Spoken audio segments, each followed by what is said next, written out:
Hey there team, how are we doing? This is the final of my installment of Christmas calm videos with some hopefully super actionable tips and mindset hacks, I don't like the word hacks, to get you through the festive season feeling slightly calmer than you might have been.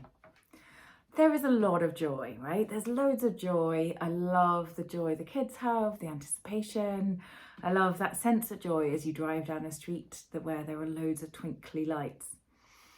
But there's also a sense of overwhelm and a sense of busyness, and it makes it hard for us to make the time to really for self-care. Like I notice in my own classes and with my clients that there's a tendency to prioritize the to-do lists, the things that need to be done, rather than those self-care things that become a nice to have. And so what I'd like to talk about today is about the micro moments, finding small moments of self-care that can help you kind of find those moments of calm and help nudge you away from overwhelm. So we're going to talk about small, manageable actions that can actually really boost your well-being if you're feeling a little bit under the weather, or a little bit overwhelmed, or just a little bit like you haven't got enough time. So what are micro actions? What am I talking about? They are bite-sized, intentional activities that are very quick to complete, but actually meaningful in the impact that they can have on you. Some examples of micro actions might be about just taking a few deep breaths. So 3 deep, long, slow breaths between one Zoom meeting and the next, or even before you get out of the car to go and meet a friend or to go into the shops. Just those 3 deep breaths can help regulate your nervous system and bring you a moment of calm and help you enjoy the next part of whatever you're doing just a little bit more. It could be things like writing something extra in a Christmas card, or sending a text to a friend expressing your gratitude for their friendship or for things they've supported you with this year. That sense of gratitude is so uplifting for all of us. And being able to share that, so many of us have lots of negative small self-talk. So if you can actually share that gratitude, you know that you might be bringing a beautiful buzz, happy buzz to somebody's day. And I love it when I get texts from clients about the positive impact their work's had on them, the work that we've done together has had on them. But I'd love it, and I have a friend who is very good, several friends who are very good at telling me that I'm appreciated, which is really lovely. It could also be things like just your first cup of tea or a lark, just taking a moment to mindfully sip, which just means paying attention just to whatever's in your cup and nothing else. It brings you into a moment of presence, a moment of mindful presence, out of the projecting into the future of the things you've got to do, or looking back into the past of the things that you haven't quite done yet. Brings you into presence, which can be really calming, but also really help with finding perspective too on what's coming next. Micro actions could also be things that will actually, benefit your health. So a micro action we all do every day is brushing our teeth, but sometimes we can add something else to that toothbrushing. So it could be that we are standing on one leg. So you haven't made it to an exercise class, but you could stand on one leg while you brush your teeth, challenge your balance, or you could do some squats when the kettle boils, or it could be that you make sure that you have an extra large glass of water by your bed and you drink that before you've even got out of bed in the morning, as a way of going, yep, my body definitely needs to be replenished. And we get quite dehydrated in the winter because we're in heated environments, we're going from hot to cold, and because we might be a little bit more stressed or drinking more caffeine or alcohol. And so actually having that extra glass of water in the morning is really beneficial to your health as a way, and to your focus and your mood, because you'll stay more alert. You won't be quite as tired later on in the morning. And I talk about microactions quite a lot in my content, on my emails, on my blogs, as well as with the clients, and on social media, because they make such an impact, and that they often are a really useful way to make sustainable change, things that will benefit you long term for your well-being. So, you know, the 10 squats that you do when you while you're waiting for a cup of coffee, or waiting for the kettle to boil, could then turn into, well, I'll do 10 squats, then I'll make my coffee and I'll take it outside and I'll go and I'll do some lunges while I'm waiting for it to cool down enough to be able to drink. And you could end up actually adding in 5 minutes of extra activity, which if you did that every day or every time you made a cup of coffee, you'd be well on your way to meeting those exercise, the suggested number of 150 minutes of exercise each week. If you bring that moment of presence, that calming breath between meetings or before seeing somebody, you might find yourself doing more of that kind of mindful breath work and actually feeling calmer as a result, and able to make clear decisions, be really present in a meeting or with a friend in a way that you might not have been if you were still thinking about what you need to do or what you haven't done, and all of those things. And they can help. So all of these microactions can benefit your health. They can help regulate your mood. They can bring you moments of calm.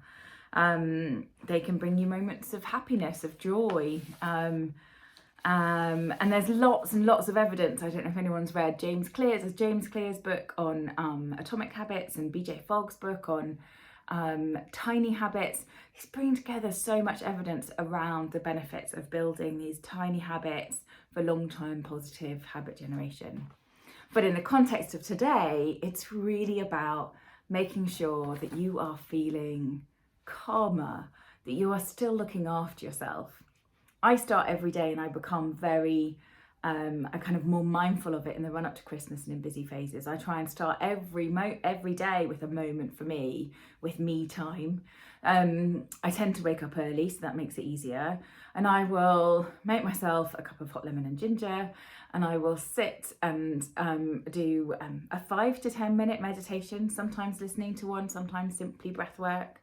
And then I will do 10 to 15 minutes of journaling as a way of getting present, of getting any of those whirling thoughts out of my head and onto paper. Sometimes the journaling is a to-do list for the day. But all of those things then help me get through really busy days, or really tricky days as well, navigating exhausted teens and a slightly overstimulated mum who's got Alzheimer's and is struggling a bit. If I'm more present, if I'm looking after myself, if I'm calm, if I'm well hydrated, I can navigate my way through those so much more easily. So I'm glancing at a piece of paper because my head is very full, and I wanted to try and get my message across, and hopefully this is helping. And so it's okay not to just speak from the top of my head, but to actually write myself some notes, because that's a part of this experience for me, feeling not stressful, because I just get to share something I care about, but I don't lose track too much. A little bit, but not too much. So if we were to think about microactions in the holiday season, if you do find yourself in a supermarket or a shopping centre where it's really busy and loud and there's lots of noise, and you're having to stand in queues with people around you and it's feeling really stressful, the power of that deep breath while you're standing in the queue, before you go into the shop, can be really helpful. It can get you out of this, oh my God, I hate this moment. I quite often find in the run up to Christmas, there is a point in the weeks before where it all feels overwhelming, and I'm like, why do we bother with this? And I don't really mean that, because I do love the gathering of family and the opportunity to step out of routine and to I think I could probably do without the extra gifts and things like that. But then I do also love giving gifts, so there's a conflict. And when I start feeling that, that's when I dial in these micro actions.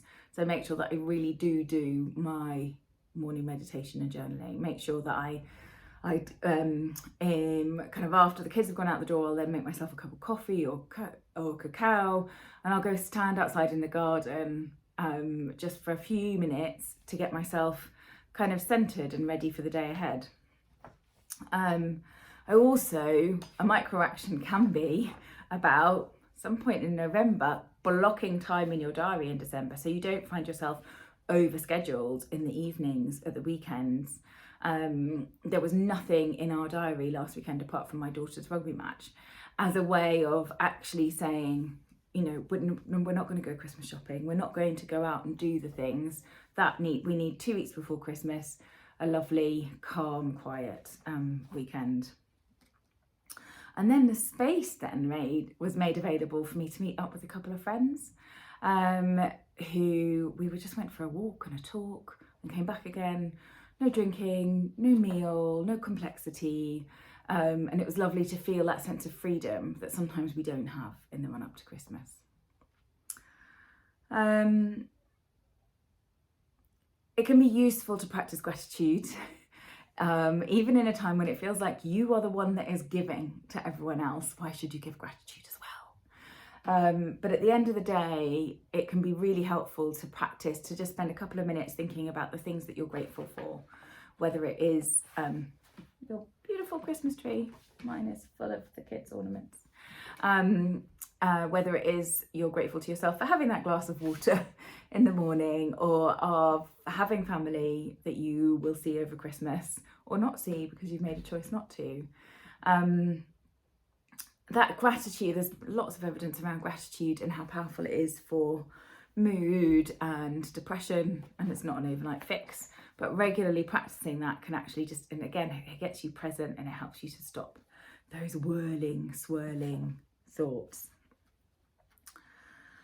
How do you do it? How could you do it? So just take a moment to think about your days at the moment. Is there a point in your day where you could find one moment to practice something like this? Whether it's the breath, whether it's the glass of water, whether it is going for a 5-minute walk before your meeting starts. If you work from home, going for a short walk outside before going to your desk, so that it gives yourself that kind of mental break. And I would just choose one. I've given various suggestions, and hopefully that's kind of sparked some other thoughts for you as well about what you might want to do, or what might not work for you. If you're feeling anxious, it might feel like none of this will ever work for you. Feel free to ignore me. That's fine too. And I would, in both the Tiny Habits and the Atomic Habits books, they talk a lot about this habit stacking. So if you want to include in something new, it can be useful to add it in to something that you already do. So a glass of water before you brush your teeth, or those I suggested squats while the kettle boils, or going up and downstairs, do an extra step up on the bottom step before you go upstairs. It just gets another step in. Or thinking about, right, I know that I go to work at this time. If I can, 5 minutes before that, if I set myself an alarm, can I go and have a short walk? Or I've got a little alarm that goes off at 3 on my watch at the moment, and it's just a real reminder to slow down. So that I was finding that I was getting into a real kind of sense of exhaustion around 4:30, 5, and yet there was still an evening of activities to get through. But if I allowed myself 10 minutes to slow down, and that could just be my mindful cup of tea, it could be that I actually lie down and close my eyes and listen to a guided meditation. I love Insight Timer, by the way, if anyone wants, it's free. And some of us need to be able to see progress, to be able to track it. You could, make a little chart that you stick on the fridge and tick whenever you've done your micro habit.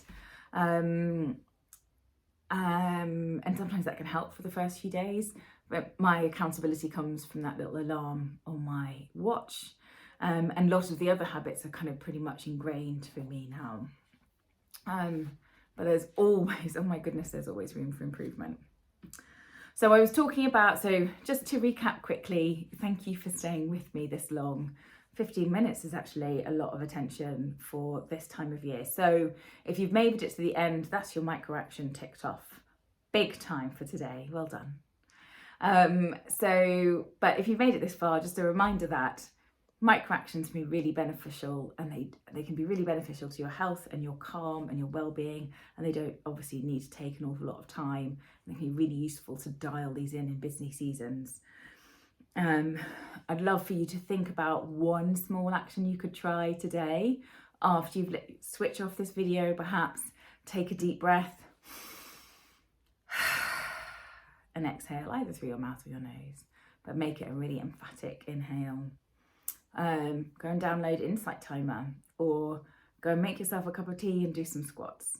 Find one thing that feels like it would be useful to make the calm. And I think that even if that feels hard, or it feels like, well, maybe I'll do that in the new year, that's also okay. I think one of the things that we all could do more of, myself, my clients, and you guys, is to be really compassionate and honour how we are all just trying to do the best we can in any one moment. And sometimes the best is the rushing through life.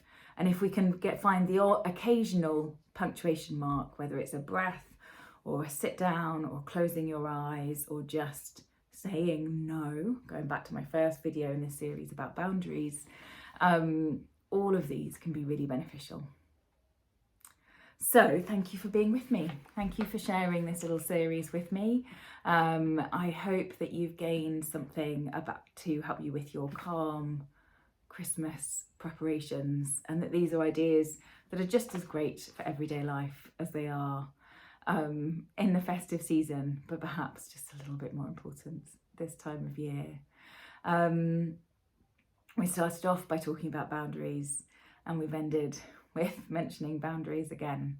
So have a wonderful festive season, however you celebrate and whoever you celebrate with. Look after yourselves in these darker winter months. Get cozy and slow down. It's what our inner biology really wants us to do. And I look forward to seeing some of you in the new year. Take care.